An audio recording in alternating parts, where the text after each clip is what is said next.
नमस्कार दोस्तों, आपका स्वागत है हमारे चैनल पर जहां हम आपके लिए लाते हैं भारत और साउथ सिनेमा की सबसे बड़ी फिल्मों की पूरी कहानी केवल 15 मिनट में, वो भी आपकी भाषा हिंदी में। आज की कहानी है 2025 की सबसे बहुप्रतीक्षित और रहस्यमयी फिल्म कुबेरा की। एक ऐसी फिल्म जो सिर्फ धन के देवता पर नहीं बल्कि उस व्यक्ति की यात्रा पर आधारित है जो धन और धर्म के बीच फंस जाता है। ये फिल्म एक थ्रिलर, ड्रामा और आध्यात्मिकता से भरी ऐसी यात्रा है जो आपको सोचने पर मजबूर कर देगी। मुख्य पात्र, cast and characters.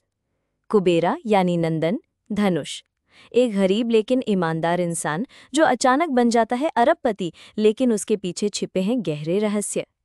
IRS officer रानी वर्मा, रश्मिका मंदाना, एक तेज दिमाग, ईमानदार टैक्स अधिकारी जो नंदन की असलियत जानने को बेताब है। रुद्रदेव, एस.जे. सूर्या, एक रहस्यमयी तांत्रिक और भ्रष्ट उद्योगपति जो नंदन के पीछे है। नंदन की माँ, रोहिणी, जो हमेशा उसे नैतिकता और सच्चाई का पाठ पढ़ाती हैं। वासु यानी फ्रेंड, हैकर, कलाया रसन, नंदन का बचपन का दोस्त जो अब एक हैकर बन चुका है और उसे इस जाल से निकालने की कोशिश करता है। सीबीआई चीफ और मिनिस्टर प्रकाश राज, जिसके इशारों पर देश की सत्ता और जांच एजेंसियां चलती हैं। कहानी की शुरुआत, गरीबी, संघर्ष और एक साधारण जिंदगी। कहानी शुरू होती है चेन्नई के एक छोटे से मोहल्ले में जहां नंदन अपनी बूढ़ी माँ के साथ रहता है। नंदन एक छोटी सी राशन की दुकान चलाता है, लेकिन महीने के आखिर में घर का किराया और माँ की दवाइयाँ बड़ी मुश्किल से चला पाता है। नंदन का सपना है अपनी माँ के लिए एक पक्का घर बनाना, लेकिन हालात उसे रोज नई चुनौतियां देते हैं। वो भ्रष्ट अधिकारियों को रिश्वत देने से मना कर देता है, इसलिए उसकी दुकान पर अक्सर छापे पड़ते हैं। एक दिन उसकी माँ कहती है, बेटा तू सही रास्ते पर है, भगवान तुझे तेरी मेहनत का फल जरूर देगा। अचानक धन की वर्षा, भाग्य या चाल? एक रात नंदन को एक अजीब फोन कॉल आता है। एक अनजान नंबर से कोई व्यक्ति कहता है, कल सुबह तुम्हारे अकाउंट में 987 करोड़ रुपए होंगे, ये ईश्वर का आशीर्वाद है, उसका अपमान मत करना। नंदन हंस देता है, सोचता है कोई मजाक कर रहा है, लेकिन अगली सुबह उसका मोबाइल अलर्ट बजता है। उसके बैंक खाते में 987,000,000,000,000,000,000 की राशि है। पहले तो नंदन को विश्वास नहीं होता, लेकिन जब बैंक मैनेजर और पुलिस खुद उसके घर आती है तो पूरा मोहल्ला उसे कुबेर कहने लगता है। नजरें, शक और टैक्स का खेल, ये खबर आग की तरह फैलती है। मीडिया, सोशल मीडिया, नेता और टैक्स अधिकारी सब नंदन की संपत्ति की जांच करने लगते हैं। यहीं होती है आईआरएस ऑफिसर रानी वर्मा की एंट्री। रानी एक तेज दिमाग, ईमानदार ऑफिसर है। वो नंदन से पूछती है, इतना पैसा कहाँ से आया? नंदन कहता है, मुझे नहीं पता, मैंने कुछ नहीं किया। रानी को यकीन नहीं होता। वो कहती है, कुबेर भी टैक्स देता है और हम जानेंगे कि तू इंसान है या देवता। हैकर, दोस्त की मदद और रहस्य की गहराई। अब नंदन अपने बचपन के दोस्त वासु से मदद मांगता है, जो अब एक एथिकल हैकर बन चुका है। वो उसके accounts, transaction history, blockchain network सब चेक करता है। वो कहता है, ये ट्रांसफर नॉर्मल नहीं है, ये किसी बहुत बड़े नेटवर्क का हिस्सा है और इसका स्रोत छुपाया गया है। रुद्रदेव, तंत्र, सत्ता और धन का शैतान। अब कहानी में आता है असली विलन, रुद्रदेव, जो एक तांत्रिक, उद्योगपति और सत्ता का खेल खेलने वाला इंसान है। वो कहता है, नंदन अब मेरा मोहरा है, धन उसका है लेकिन चाबी मेरे पास है। रुद्र ने नंदन को एक विशेष तंत्र अनुष्ठान के जरिए कुबेर बनाया है और अब वो चाहता है कि नंदन उसकी योजनाओं के लिए राजनीतिक धन स्रोत बने। नंदन को समझ में आता है कि उसे एक ऐसा खेल खिलवाया जा रहा है जो उसकी आत्मा को खा जाएगा।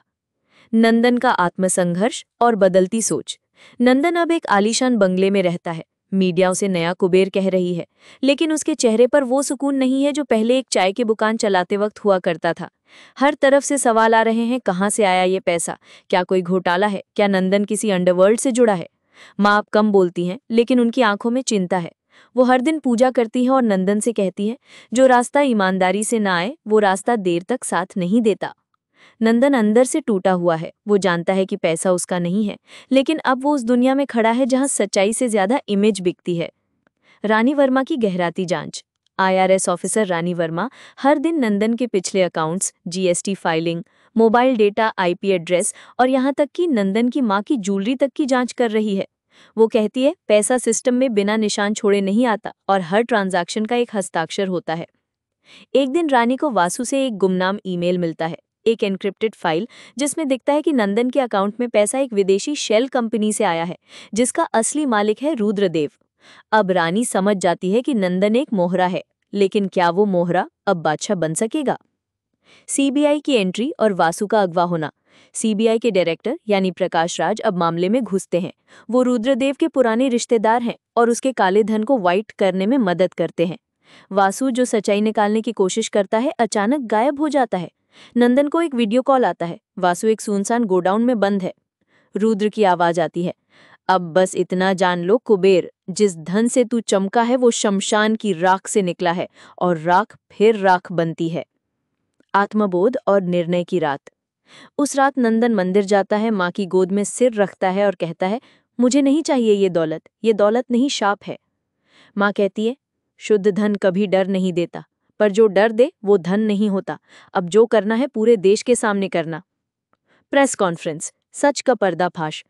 नंदन मीडिया को बुलाता है, लाइव कैमरों के सामने कहता है, मैं वो इंसान हूं जिसे किसी और के पापों से अमीर बनाया गया है।